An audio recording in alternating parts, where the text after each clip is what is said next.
guys, how's it going? Laura with Garden Answer. In today's video, I want to answer some questions on some of our most recent projects, as well as some questions that have come through about baby and pregnancy and kind of life in general. And then I also want to show you some really fun things that we've recently received in the mail. And I haven't done a mail time in a long time. We've just been really busy, so there's quite a few really exciting things. So I've chosen a bunch of questions from both YouTube and Facebook that have come through recently. So I'm just going to read through these. First one is on the recent Willow obelisk project that we uploaded. Anne-Marie asks, what is the branch you're using to wrap the 3 horizontal parts with? I didn't catch that. So I used all willow branches for the whole project. The vertical pieces that I used, like the vertical branches, were from a globe willow tree because they tend to be a little bit straighter and easier to reach lower down in the tree. And then for the horizontal pieces, I used a lot of branches from our weeping willow because they are so flexible. I maybe would have preferred using some that were a little bit thicker to kind of give it a little bit more of a beefy appearance. I probably wouldn't have had to use as many branches, but they are so flexible that it makes it so easy. Which kind of brings me to a second question. Maggie asked, how long did that take, and can you use other materials since I don't have willow trees here in Florida? The only thing about what you're using in this type of project is you just have to make sure it's super flexible. So if you can find really young like whips of trees, like even like dogwood shrub branches, those tend to be really flexible, or young birch branches are flexible as well. Here's Russell, he's been out playing. He's probably tired by now. He's been climbing trees all day. As far as how long it took, the first one I made took quite a while because I was trying to work out all the details, because I've made them before, but it was with a different variety of willow. I'd never used anything, I'd never used this type of willow before, so I was just trying to make sure it all worked out really well. The one I made in the video probably took an hour, maybe. I mean, that doesn't include gathering all my supplies. That took a while because you have to cut all the branches out of the trees. Of course, right now they still have their leaves on them, so I had to take all the leaves off, and that probably took another hour, so a couple hours altogether. Lenny asked, how long do willow branches last when exposed to the elements like this before they rot or break? Willows are super, super tough. I mean, I could expect to get a few years out of an obelisk like that, probably even more if I was able to get thicker branches, but they are just super, super sturdy. And those obelisks, I could shake that obelisk and it wouldn't move because they are so tightly woven in there. So it's a really good type to use. Pinthera, do you have any tips to avoid animals digging up your bulbs? I don't really deal with that here. I do have squirrels who don't bother my stuff, which is weird because I know that they usually dig up tulip bulbs and stuff like that, but we have a hedge of oak trees, so I think they're just super well fed and they're really satisfied, I guess. I have heard of people putting chicken wire down, so like you plant your garlic or you plant your bulbs and you can put a piece of chicken wire right at the surface of the soil. It eliminates anybody being able to dig to get to the bulb. There are also some repellents you can use. I know Repels-All works really well. I've used that before in our garden center. Mary Miranda asks, one question, what caught your eye and made you decide to go and purchase your lovely home? I'm in awe at how big your property is. So we actually got super lucky. We were looking for a home, really looking all around our whole area in western Idaho here in eastern Oregon. And this house actually belonged to family friends. And I had been in this house a bunch of times for different parties. Never ever did I dream we would live here. And we were telling these friends, they came down to the garden center, Aaron happened to be there, and we were kind of telling them our plight on trying to find a property that would work for what we needed it for. We needed space, but not too much. We needed, a lot of opportunity for different gardening projects so we could do more videos. And they just said, well, why don't you just buy our house? I mean, it was just so crazy the way it happened and the timeline of everything as well. So we just kind of stumbled into this deal. They gave us a great deal on it. So that's kind of how we ended up here. We're super, super thankful. I still kind of can't believe that I live here. We actually had lived in a really small townhouse, and you might remember the video. I did a little garden tour through my garden there before we moved here. We lived in that townhouse for 9 years. We were double income, no kids. We were really responsible, ish. We were responsible-ish with our money. We tried to save as much as we could. We also bought the townhouse next to us as a rental property, and we dumped as much money as we could into that. And we happened to sell both of the townhouses at the same time in the same month. So we were able to get all of our money back out of those houses, so we had, enough to put down, all those details. It just was crazy how it worked out. And it really made me thankful for how diligent we were with our saving over those 9 years, because there was a lot of times when I didn't want to save and I wanted to go buy stuff and go on trips and things like that. So anyway, that's how we came to live in this property. Milk and Honey Acreage asks, I feel like the videos are getting fewer and far between, or do they have a schedule? Maybe I'm just greedy. Well, maybe you are just a little bit greedy, because we are cranking out video content like crazy. We try to post a video every other day. Sometimes it's there's a couple days between videos, but then other times we do a video every day for like 3 or 4 consecutive days. It just kind of depends on how everything goes. Like if we're able to film, if we have a really nice day and we can film a couple videos in a day, or, you know, it's so driven by weather. And we also have construction next to us right now, so we try to kind of work stuff around so there's not a whole bunch of noise in the background. But we are posting quite a bit of video content, probably on average though, every other day. Diana Jean says, welcome Russell, who is now asleep on my lap. She said, just curious, Laura, do you like to cook? I'm guessing you both like to eat garden, farm to table type meals. I actually love to cook, and I used to cook a ton before I had a huge garden. And now I find myself with not quite as much time. Like I said, we are making a lot of videos. Like we're trying to make videos out of every project that we have outside, not to mention the maintenance and the watering.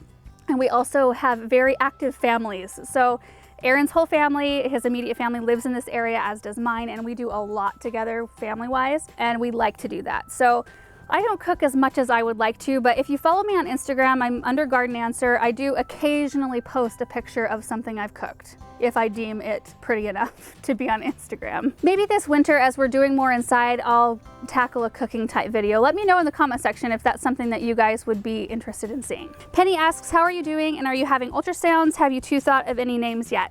So I'm doing really great. Baby's doing great. I'm 28.5 weeks along now, which means I only have 11.5 weeks to go.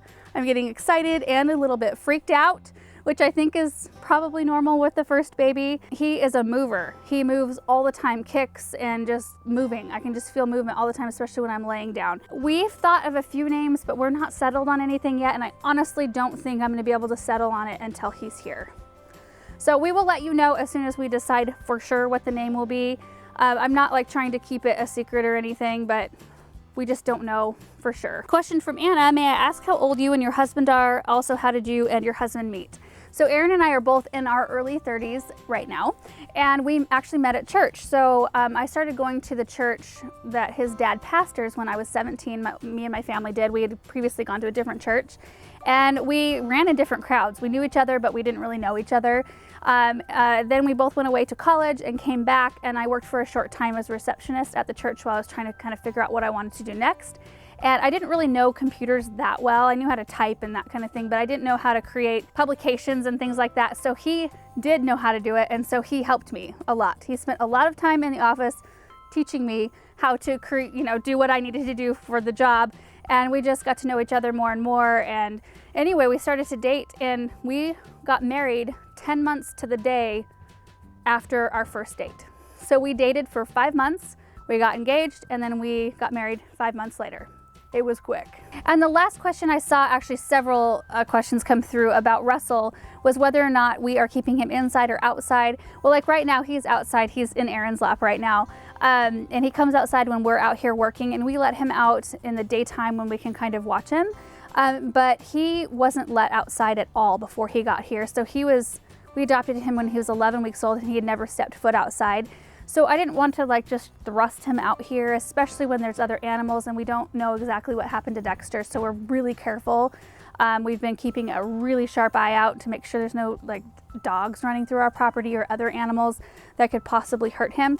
So he's out just during the day when we are, and then he's inside a lot of the time. So he's inside all night, and he sleeps wherever he wants to, couches, chairs, I mean, just wherever. He actually likes to sleep in the spot that Dexter liked to sleep in. He chose it all by himself. I don't know if he can smell Dexter there or what, but he is such a sweet kitty, loves to cuddle. Like right now, he's cuddling with Aaron. It's so, so cute. Okay, so that was kind of long, but I really just wanted to make sure that you guys know I read your questions, and I would love to be able to answer every single one of them, but I hope that maybe answered yours. So now I'm gonna get into some of the stuff that's come through. One last thing. This was a question. A lot of questions about the botanical pumpkin and how long the flowers will last on top. So we actually filmed this video a couple of weeks ago, and all the flowers look perfect. I didn't press them or dry them. They were fresh straight out of the garden. I just used the Mod Podge, painted it on the back and the front of the flowers and painted them on the pumpkin basically. And that Mod Podge kind of like seals the flower. They kind of, they don't keep their intensity of color. They kind of mute out just a little bit, but not a lot. I mean, this pumpkin is 2 weeks old and looks pretty much perfect still. So I just wanted to make sure you guys saw that, just a little bit of an update on that. Now we'll get into the stuff. So the first thing is this right here, which you've probably seen this whole time. I'm actually drinking my coffee out of it right now, my decaf coffee. This is from Prouty Pottery from Hester. It was a congrats on the new little guy arriving soon. She handmade this mug. And I am a super huge fan of mugs that are really thin around the top, and this one is. It says, and I think to myself, what a wonderful world. So that's super sweet. Thank you so much, Hester, for sending this over. And we also got a different mug too, and this is a really sweet one. And I just got it out of the dishwasher because I've been using it. It has Dexter's picture on it, and it says, in loving memory of Dexter. So, so sweet. And I am not sure if I mixed up the cards, and so if I get this wrong, I'm really, really sorry. Let me know in the comments down below. But I think this is from Susan Cox in Ohio. So Susan, if this was from you, I really appreciate it. It was such a sweet gift. If this was from someone else and I accidentally mixed up the cards, I'm really sorry. I tried to keep things organized, but sometimes I'm not so great at that. And also, we got stacks and stacks of sympathy cards from you guys about Dexter, and it was the sweetest, like most supportive thing, and I just wanted to let you know that I really appreciated it. Aaron and I both did, and it was just such a sweet gesture for you guys to send those cards out. Next one is a super cute baby gift. I'm gonna move my coffee so I don't accidentally spill. So we got Cute Fox, along with, this is a Burt's Bees onesie and a little hat to go with it, which I love. I love this little top knot there. And this is from Carmen in Oklahoma. So thank you, Carmen, so much for the sweet note and the sweet baby gift. And then this right here, I actually got a few weeks ago. This is from Stephanie Lynn, and she sent out a couple of really cute handmade signs. Well, it's not a sign, but it's like a wall plaque. So this one, she said, I know it doesn't have Dexter's coloring, but she thought I would really like the florals and kind of the silhouette of the kitty. And on the back, you can actually hang it on the wall. Her website is www.ohyourlovely.com. So there was this one and Oregon for our home state. So this is super sweet. I think they're really, really cute. Thank you, Stephanie. And then we have this really sweet basket. I opened this box up yesterday. This is from Morgan and Patty Robertson, who are a gardening mother and daughter-in-law duo. So, so sweet. I mean, this basket is just chock full of stuff. So first of all, there is the swaddle cloth with cute bees on it, and then it's got a whole bee theme. Then there's Children Are a Gift from the Lord, which is really sweet. Then we've got this really sweet little loop bee toy the baby can grab onto, and it's got like really crinkly wings. And there is some really good smelling baby wash and shampoo, as well as a baby lotion, baby wipes. Could I be any cuter? And then there's a whole bunch of, what do they call these? I am still not good with my baby terminology here. What is this? What is that called? A bib. Oh, for crying out loud, it's a bib. I should know that. 11 and a half weeks from having a baby. These are bibs. So we've got the bee one, there's stars, bunnies, and more bunnies. So wonderful. Thank you so much, Morgan and Patty, for this wonderful basket of goodies and for the really sweet note. I really, really appreciate it. I always wish I could get everything back in here as nice as it came. So this is from Amber Kearns. It looks like it's a bracelet that says Paw Prints Bloom in Heaven. Super, super sweet. Thank you so much. And this one is from Earl and Rosa, all the way from Hawaii. So there is a Hawaiian Ocean Lullaby book. Super, super sweet. I already flipped through the whole thing. A bookmark that's got really beautiful beading on the top and the bottom. Package of Kona coffee, which they included specifically for Aaron because of all the sleepless nights, and they reiterated how worth it every single one of those sleepless nights were, but it smells really, really good. And also a quilt for baby, which was made by Earl and Rose's daughter and granddaughter with kind of this Hawaiian theme. I know how much work goes into something like this, so I really truly appreciate this gift. Thank you so much. So that's it for the baby stuff that has come recently, but I've got 2 more boxes and they are more garden related. I'll start with the small one first. This is from Basil Box, which we have opened a box from them before. Since they're a subscription service, so they do, like, they put together boxes for every month, I believe. This one has bulbs in it, so it's something that has to do with the season. There's blue grape hyacinths, mixed botanical crocus, alliums, more hyacinths.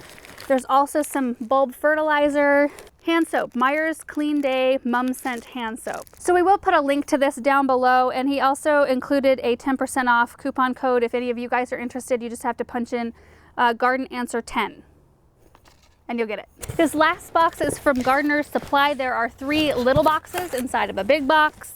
Look how pretty that is. That's a birch, kind of a birch finished pot, and on the inside it looks like, oh, they're Amaryllis. So they're pre-potted Amaryllis that have a top dress and everything. This one's called Elvis, E-L-V-A-S. So I'm not sure what color that is. I'm gonna look that up. This one's called Cherry Nymph. And this one is called Red Pearl. Thank you, Gardener Supply, for sending these out. Super excited to get these watered and start seeing them grow. So that's pretty much it for this video. It was kind of a mixed bag of all kinds of different things. But I've been seeing lots of different questions come through about baby, so I wanted to make sure that I was keeping you guys updated on that. And honestly, I know we mentioned earlier that we were thinking about starting a second channel, like a family channel. We still haven't decided, and I think what we're gonna do is we're gonna have the baby first and kind of try to figure out life and see what develops, and whatever happens, happens. But as far as Garden Answer goes, we aren't going anywhere. We plan to, of course, take a little bit of time off to adjust and enjoy baby. We will still have things going up. We hope to, like, you know, get a lot of stuff done this fall and winter so that we still have fresh things coming out for you guys. But we're not going anywhere. We'll be back in force because I'll probably be full of, I'm hoping, full of energy, garden energy, to want to get more projects done in the spring. And I think we'll just probably incorporate baby into the mix, because I will probably just be strapping him on while I'm doing the projects. So anyway, we'll just see how this whole thing develops. It's really fun to be able to share it with you guys. You guys have been so great and supportive and wonderful, and thank you to everybody who sent these wonderful gifts. We really, really appreciate it. Thank you guys for watching this video, and we will see you in the next one. Bye.